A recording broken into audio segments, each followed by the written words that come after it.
साथियों नमस्कार। 3 शब्द दिखाई दे रहे हैं आपको, प्यार, प्रेम, इश्क। क्या आपको मालूम है इन तीनों में फर्क है?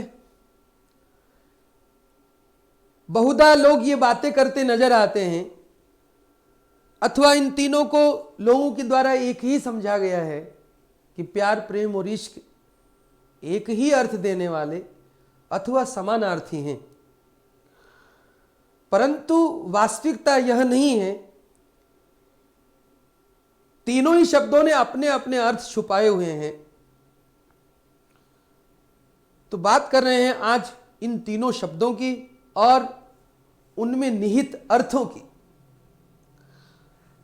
तो दोस्तों, सबसे पहला जो वर्ड है, सबसे पहला जो शब्द है वो है प्यार। क्या होता है ये? दुनिया में आप देख रहे हैं आपस में भाईचारे, लगाव, स्नेह जो लोगों का एक दूसरे के प्रति होता है, सामान्य भाव, सामान्य स्नेह, वो कहलाता है प्यार। तो हम इसको क्या कह सकते हैं? सामान्य स्नेह।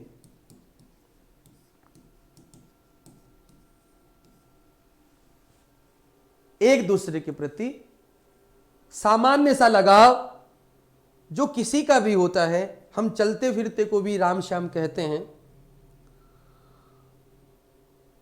लेकिन जब ये प्रेम, जब ये भाव, ये स्नेह भाव किसी एक व्यक्ति के ऊपर जाके केंद्रित हो जाता है और उसका संबंध जब मन से हो जाए, माने मन से मन जब जुड़ जाते हैं,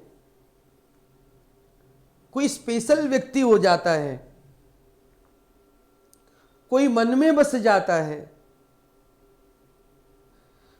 उसका नाम है प्रेम।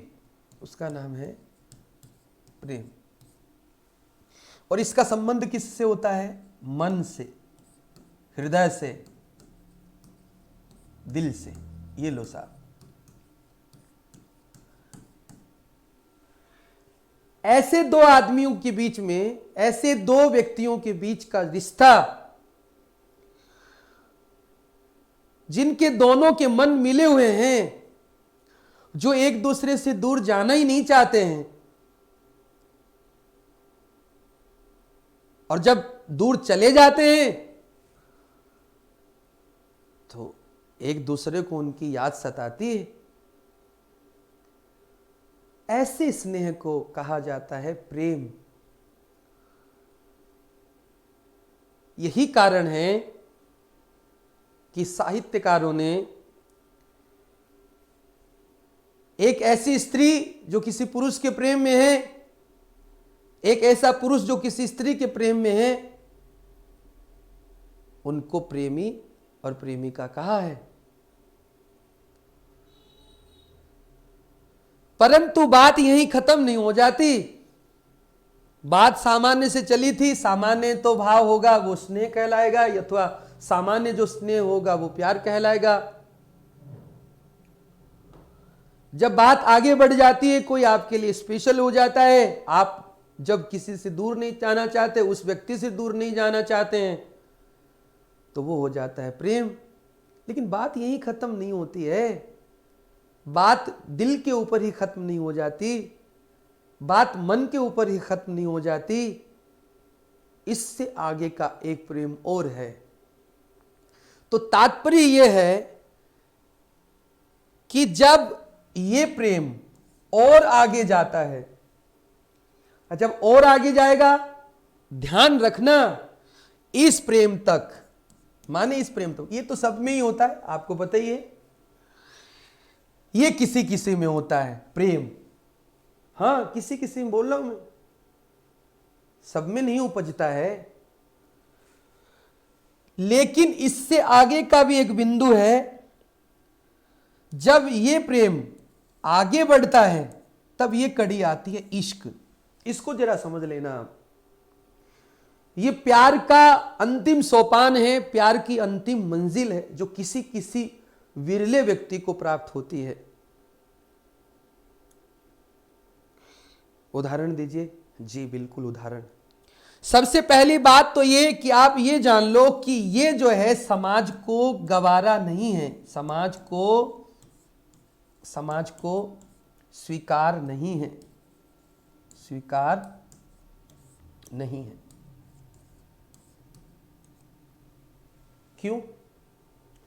इसलिए स्वीकार नहीं है क्योंकि ये जो प्रेम है ना, ये तो ठीक है, आपको किसी की याद आई तो आपने उसको याद कर लिया। ये थोड़ी है कि सारे दिन याद आती रहे किसी की। हो सकता है किसी को 24 आवर भी याद आ सकती है, परंतु दो का भाव है अभी तक, कि प्रेमी और वो खुद। लेकिन जब प्रेम हृदय से आत्मा में उतरता है, और आत्मा जब, इसका संबंध किससे है? आत्मा से। किसी का प्रेम जब हृदय की ऊंचाइयों को पार करके आत्मा के तल में प्रवेश कर जाता है, उस प्रेम को संज्ञा है इश्क की। और ख्याल रखना, ऐसा प्रेम समाज को स्वीकार इसलिए नहीं है क्योंकि ऐसे प्रेम में पड़ा हुआ व्यक्ति केवल और केवल जिसको वह अपनी आत्मा में बसा चुका है, या जिसको उसने बसा लिया है, उसके सिवा उसे कुछ भी अच्छा नहीं लगता।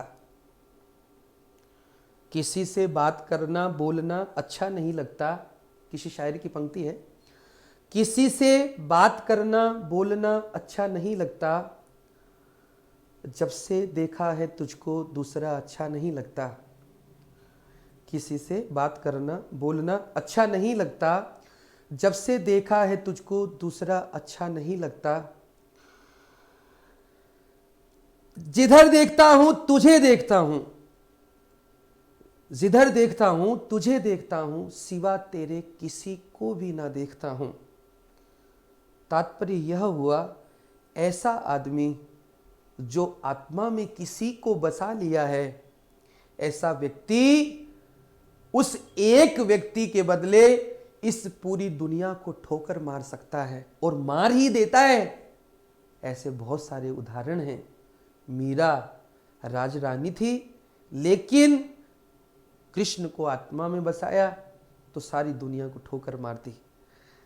अब आप देखिए साहब, किसी एक आदमी के बदले पूरी दुनिया को कोई ठोकर मार दे तो दुनिया के अहंकार को चोट नहीं लगेगी क्या? जाहिर सी बात है, लगेगी। इसलिए ही मित्रों, इश्क उसका नाम है जब प्यार अपनी सारी मर्यादाएं पार कर चुका होता है। माने प्रेम या प्यार अपने शिखर के ऊपर होता है, यानी प्यार का जो अंतिम सोपान इश्क होता है, जहां पहुंच करके आदमी आत्मा राम बन जाता है, आत्मा को पहचान लेता है, राममय हो जाता है। तो दोस्तों, ये प्रेम की कसौटियां हैं। 3 तलों से गुजरता है प्रेम। अब इनका वास्ता शरीर में कहां कहां से कैसे कैसे विचारों भावों से होता है, कमेंट बॉक्स में यदि इसके विषय में और जानने का अथवा ये कह लीजिए कि इन तीनों शब्दों की व्याख्या और करने के लिए आपका यदि निवेदन आएगा, तो मैं जरूर इसके ऊपर एक विस्तार से वीडियो अपलोड करूंगा। आशा करूंगा ये तीनों शब्द आपको जरूर समझ में आए होंगे। नमस्कार साथियों।